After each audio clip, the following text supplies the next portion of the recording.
What's going on, guys? Welcome back to my channel. My name is Daniel, and today we are going to talk about top 5 things that you should look out for when buying an E46. Now, just a disclaimer, these are my views and mine alone. Please do your own research before biting the bullet and buying an E46. Now, when it comes to buying an E46, there are many different things that you should definitely look out for, and these are just top 5 things that I personally would suggest to you when you look for an E46. With that out of the way, let's kick things off with the first thing that you should look out for. Number 1 is rust and body condition. Yes, these cars are known to rust and rot in the worst areas. When buying your first E46, look for any rusting on any of the body panels. Look specifically in the rear wheel wells, the door jambs, and the battery compartment. Oftentimes the bottom of the battery compartment gets wet due to heavy rainfall and it rusts over time. Now, there are many areas that of course can rust, and these are just some of the most common areas that I see on the internet. One of the most crucial area that you should look out for when buying an E46 is behind the rocker panels. Yes, the jack points on these cars are known to collapse and rot away when rust gets in there. It is safe to say that if you see any rust on the car, I would for sure turn away unless you are planning on cutting away the metal and replacing it with new ones. Aside from the rust, look for any dents, paint swirls, scratches, peeling clear coat, and most importantly, paint overspray. With the hint of paint overspray, this should tell you that the car has been repainted due to an accident or a poor body paint job. Number 2, moving inside the car, I would suggest looking at the A, B, and C pillars for any of the fabric sagging. This is a huge pet peeve of mine, to see the fabric start to come off of the pillars, and replacing it is a serious pain. Next, of course, I would look for the driver's seat bolsters to gauge the condition of the seat and to really gauge how the interior was treated. You definitely don't want a seat that has fabric or leather coming off. Replacing these would definitely take a toll on your wallet and your body. Unless you're a very good DIYer, you could definitely strip out the bolsters and replace new ones. Of course, besides the seat, I would definitely look at the shift knob. It is a serious pet peeve of mine when I see a very dirty, worn out leather shift knob. I honestly, personally do not understand how people can not live with that, but tolerate that. Now, the things that I've talked about for the interior are not deal breakers, but this is something that you should definitely be mindful of when you're inside sitting in the cabin, because ultimately you're the one who's going to be in the cabin for X amount of hours driving the car, and of course you would want to enjoy that experience within the cabin as well. Number 3, moving on to the mechanical side of things. When looking under the hood, I would definitely check for engine bay cleanliness and overall condition.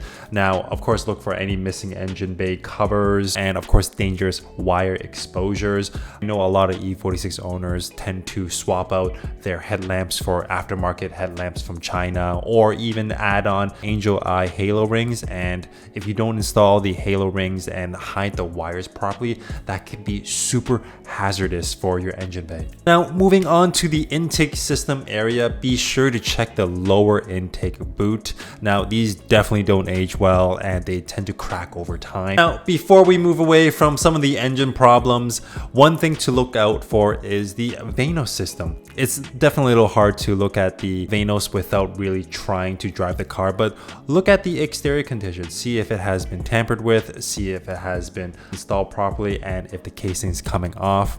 Now, the Vanos definitely will need replacing in the long run, but if well taken care of, this can be avoided. Another way to test if the Vanos has gone bad is, of course, driving the car. One way to hear if the Vano system has gone bad is if you rev the car, you will definitely hear a rattle past 2400 RPM.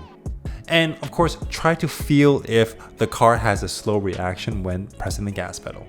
While you're under the hood, one more thing to definitely take a look at is the coolant level. Now, Looking at the coolant level can be, of course, a little daunting. A lot of people don't really know how to access it, but if you do know, look at the color of the coolant itself. If it is a blood red color, light red, or a whitish type of color, then that itself is a red flag.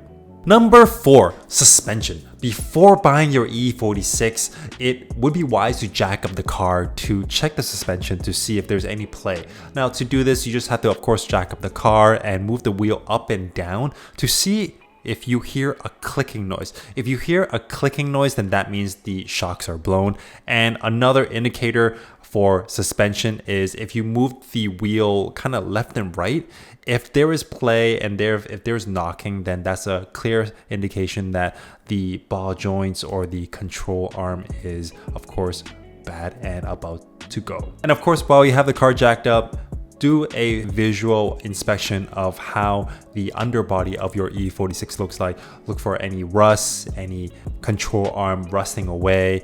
Mostly what I would suggest is when you lift up your E46, of course, you're gonna see a lot of surface rust, but make sure you kind of dive deeper in it a little bit and use a flashlight to see if there's any leaks, if there's any metal that is starting to rot away. That is something that you should very much avoid.